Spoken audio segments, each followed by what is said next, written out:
32 का खतियान कहा, भाषा आंदोलन, भाषा का बात कहा। केवल विधानसभा में क्वेश्चन उठा करके रील्स बना करके आप चीजों से भाग नहीं सकते। शहर में आपको आने की जरूरत नहीं है, आपके दरवाजे तक हम शराब उपलब्ध कराएंगे, पीजिए और मस्त रहिए। यही सरकार का नीति और नियत इस झारखंड के लिए, विकास के लिए ये बाधक है। इन लोगों का आंदोलन ब्लॉक में नहीं दिखेगा, इन लोगों का आंदोलन थाना में नहीं दिखेगा, इन लोगों का आंदोलन कहाँ दिखेगा? तो इंडस्ट्री में दिखेगा। और इंडस्ट्री में आंदोलन कब दिखेगा? जब कोई मर जाएगा तो लाश की राजनीति लोग करना प्रारंभ करते हैं। लगातार पिछले 5 वर्षों से देख रहे हैं कि झारखंड के खनिज संपदा को पूरा इतना दोहन किया गया, इतना दोहन किया गया। आप जैसे बालू को देख लीजिए, 5,000 से 10,000 रुपए ट्रैक्टर लोगों को मिल रहा है। वैसे लोग झारखंड को बनाने की बात कर रहे हैं जिनको झारखंड बनाने में कोई भी भूमिका नहीं रहा है। हम आज यहाँ से संकल्प लेकर के जाएंगे कि एक नव निर्माण झारखंड का हम निर्माण करें।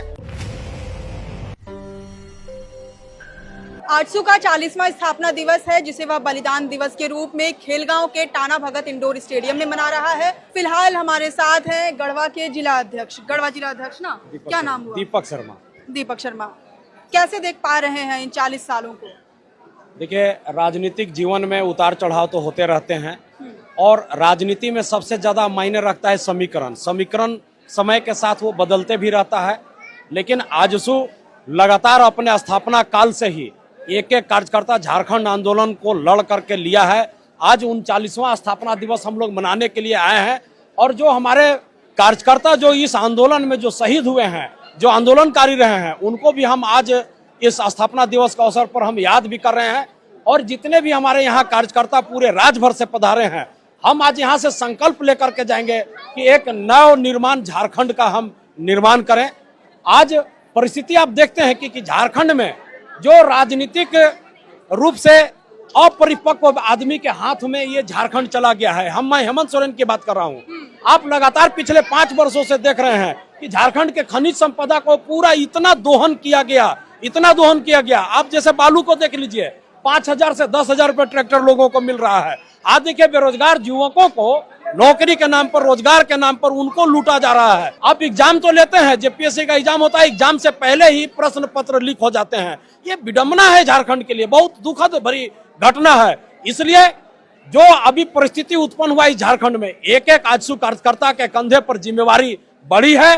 जिस तरह से आजसू के कार्यकर्ता ने झारखंड को लड़ करके लेने का काम किया, उसी तरह से हम अपना जिम्मेवारी एक एक कार्यकर्ता आने वाला समय में निर्वहन करेंगे और एक बेहतर झारखंड का स्थापना करेंगे। आज इसी बलिदान दिवस का अवसर पर हम लोग संकल्प लेकर के जाएंगे। समीकरण की बात कर रहे हैं, समीकरण काहे बिगड़ गया इस बार? हमने तो कहा ना कि समय और परिस्थिति के अनुसार समीकरण बदलते रहता है। सरकार का भी जो दोहरा नीति इन्होंने अपनाया, लोगों को छलने का काम किया। मैया समान योजना का आप स्थिति को देख लीजिए कि तत्काल इलेक्शन का काउंटिंग हो रहा है और उसको 2-3 दिन पहले उनके खाते में 2500 रुपए डाला जाता है। अब लगातार नहीं डाला जा रहा है। दूसरा चीज विडंबना देख लीजिए, एक तरफ से जितना भी विकलांगता पेंशन है, वृद्धा पेंशन है, इस सब को रोक कर करके मैया समान योजना को इन लोग देने का काम कर रहे हैं। और स्थिति पहले सभी मैया को बोला गया था, लेकिन आज स्थिति देखिए कि अब उसमें से भी छांट करके कुछ ही लोगों को, सीमित लोगों को देने का काम कर रहे हैं। विडंबना दूसरा देखिए कि इलेक्शन होने के बाद 6 महीना गुजर चुके, लेकिन 6 महीना के बाद भी यहाँ का जो विधायक मद का राशि होता है, विधायक को आज तक आवंटित नहीं हो पाया है। ये झारखंड के लिए दुर्भाग्य की बात है। महिलाओं के लिए आप बोल रहे हैं कि हेमंत सोरेन ने मैया योजना लाया जिसकी वजह से समीकरण बिगड़ गया, लेकिन महिलाओं के बीच तो सुदेश महतो और आजसू की छवि बहुत अच्छी मानी जाती है। लगातार हमारे केंद्रीय चूल्हा वाला जो योजना था, उसके बारे में भी बहुत बात होती है। लगातार देखिए, सरकार एक तरफ से यहाँ के मैया समान योजना देकर के लोगों का छलने का काम किया, ये निश्चित रूप से ये प्रभावी रहा है।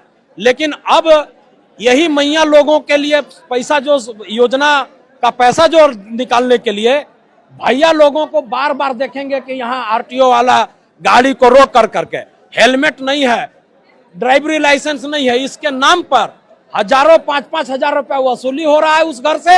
हर व्यक्ति इसमें पैसा दे रहा है और फिर उसी के घर में एक व्यक्ति 2 महिला को पेंशन के नाम पर ये मैया समान योजना 2500 रुपए देने का सरकार काम कर रही है। कहीं ना कहीं लोगों को, यहाँ तो महिलाओं को साथ साथ यहाँ के पुरुषों को भी छलने का काम कर रहा है। अभी आप वोटिंग बोर्ड पूरे राज्य भर में देखे होंगे कि नशा मुक्त हम झारखंड बनाने का करोड़ों नहीं अरबों रुपया का यहाँ पूरे राज्य भर में होर्डिंग बोर्ड टांगा गया है। यही सरकार एक नशा मुक्त झारखंड का परिकल्पना को लेकर के आती है।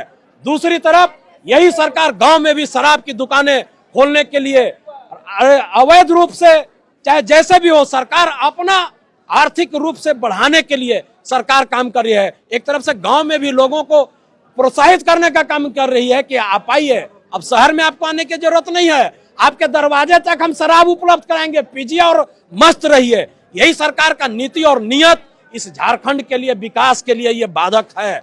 और बाधक है इसलिए आजसू हर परिस्थिति में, हर क्षेत्र पर और हर विषय पर लड़ने के लिए तैयार है। हम दो हाथ भी सरकार से करने के लिए तैयार हैं। इसलिए आजसू अब पुराने तेवर में लौट आएगा।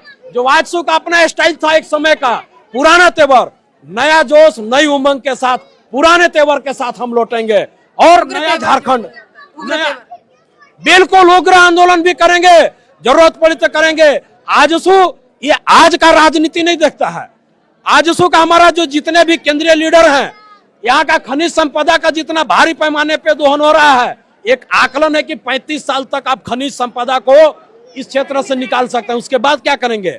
आजसू 35 वर्ष के बाद का योजना, बाद के भविष्य के लिए काम कर रही है। उस योजना पर हमारे लीडर दिन रात चिंतन मंथन करते हैं। उस योजना के साथ साथ हम कृषि के क्षेत्र में बेहतर कर सकते हैं। ये हमारा केंद्रीय अधिवेशन में भी आया था और इसी अमली जामा को पहनाते हुए हमारे सुदेश जी और पूरे केंद्रीय टीम, पूरे प्रदेश के जितने भी जिला अध्यक्ष हैं, अपने अपने क्षेत्रों में मजबूती के साथ लग रहे हैं और संगठन को धारदार और विस्तार बनाने के लिए दिन रात एड़ी चोटी एक कर रहे हैं। निश्चित रूप से हम बेहतर झारखंड, खुशहाल झारखंड और एक सुंदर झारखंड बनाने का परिकल्पना को, संकल्प को पूरा करेंगे।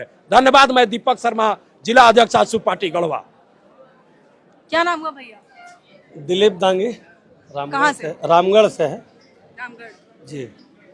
कैसा देख पाते हैं, जैसे बोल रहे हैं ये भैया कि उग्र आंदोलन होगा, किस चीज को लेकर उग्र आंदोलन करेंगे? निश्चित रूप से आजसू पार्टी का जन्म ही आंदोलन से हुआ और आजसू पार्टी हर एक चीजों को देख करके, युवाओं के भविष्य को लेकर के, युवाओं को रोजगार से कैसे जोड़ा जाए इसको लेकर के, किसानों के किसान कैसे आत्मनिर्भर हो उसको लेकर के आजसू कृत संकल्पित है। और आजसू पार्टी आंदोलन की उपज वाली पार्टी है।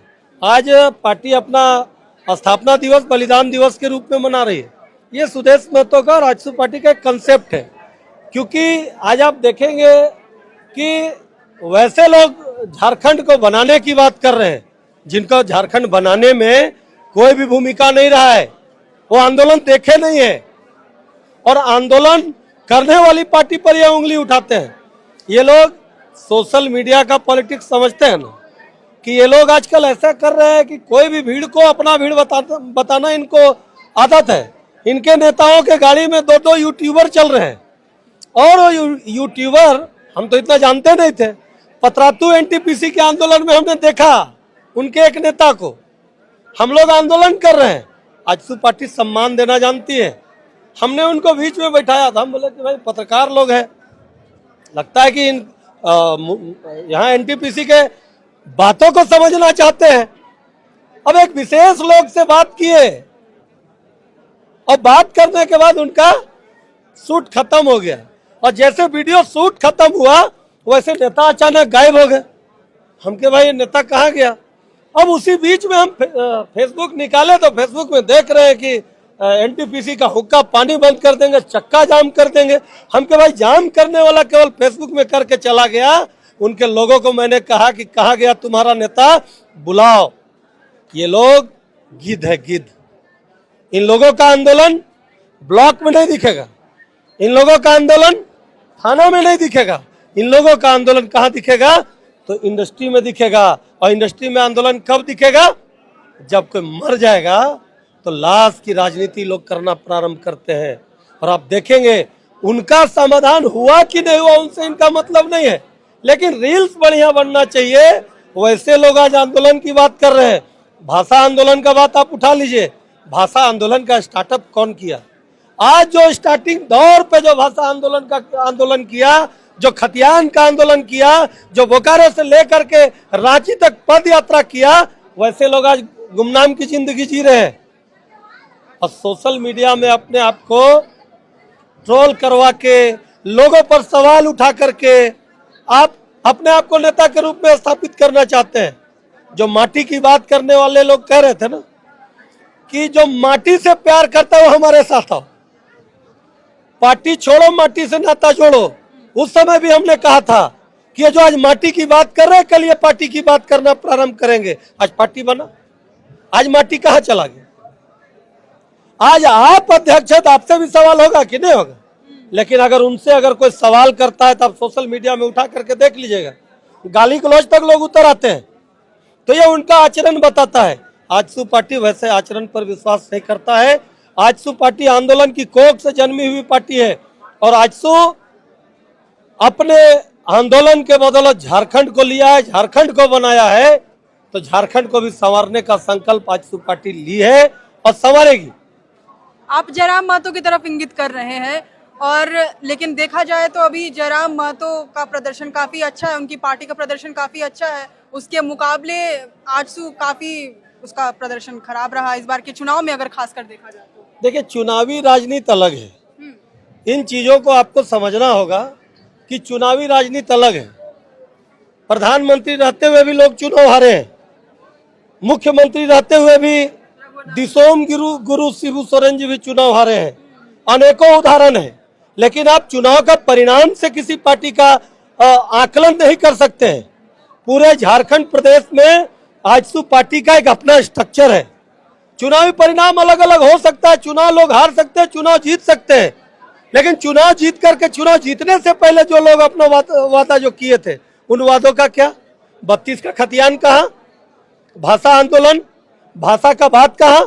केवल विधानसभा में क्वेश्चन उठा करके, रील्स बना करके आप चीजों से भाग नहीं सकते हैं। आज आप मुद्दे से भटक चुके हैं। आजसू पार्टी पूरे तत्परता के साथ अपने विषयों के साथ है। स्थानीय नीति पर भी जब बात होता है तो आजसू पार्टी का भी स्टैंड एकदम क्लियर हमने लिखित दिया था। लेकिन शुरुआत से ही आजसू किंग मेकर की भूमिका में रही झारखंड में। जब से अलग राज्य झारखंड बना, उसकी राजनीति में हमेशा से किंग मेकर की भूमिका में रही और उस समय से ही आजसू का ये एजेंडा रहा है, खतियान आधारित स्थानीय नीति, भाषा आंदोलन वगैरह जो रहा। लेकिन उसके बावजूद कोई भी अपने जो भी मांग थी वो लागू नहीं करवा पाई आजसू। आप इसको देखेंगे, आप समाज के चौथे स्तंभ है और कोई भी डिसीजन जब होता है तो विधानसभा के पटल पर संख्या के आधार पर होता है। जब आप कहते हैं किंग मेकर की भूमिका में रही आजसू, आप इसका मूल्यांकन नहीं करना चाहते हैं कि आजसू जिन विभागों को चलाया है उन विभागों का तुलना आप दूसरे विभागों से कर लीजिए तो आपको तुलनात्मक अध्ययन हो जाएगा। और मेजोरिटी में कोई भी बिल पास होता है तो कैसे पास होता है आपको भी पता है। हमारे कितने विधायक रहे? मात्र 7 विधायक रहे, 2 विधायक रहे, 1 विधायक रहे। कहाँ पिछड़ गई आजसू? निश्चित रूप से कहीं ना कहीं जब आप पूरे ताकत के साथ आएंगे, सत्ता में एकाधिकार आपका होगा, तभी आप कोई भी डिसीजन को ले सकते हैं। ये सवाल आपको झारखंड मुक्ति मोर्चा से भी पूछना चाहिए, जिन्होंने झारखंड बनाया, जिनका बाप मुख्यमंत्री रहा, बेटा तो 2 बार मुख्यमंत्री रहा, जो खतियान का बात करता था, जो सरना कोड का बात करता था, जो पेशा कानून का बात करता था, आप उसके बारे में पूछना प्रारंभ नहीं करते हैं। लेकिन सबसे सुखद बात यह है कि पूरे झारखंड प्रदेश में न भारतीय जनता पार्टी का चर्चा होता है, न कांग्रेस पार्टी का चर्चा होता है, न आरजेडी का चर्चा होता है, न और कोई दलों का होता है, लेकिन सभी दल के लोग, सभी पार्टी के लोग, सभी पत्रकार बंधु आजसू का चिंता करते हैं। तो निश्चित रूप से यही आजसू की सबसे बड़ी जीत है कि जनता के बीच में आज भी आजसू पार्टी का पैठ है कि आजसू पार्टी के बारे में चिंता सब कोई करते हैं।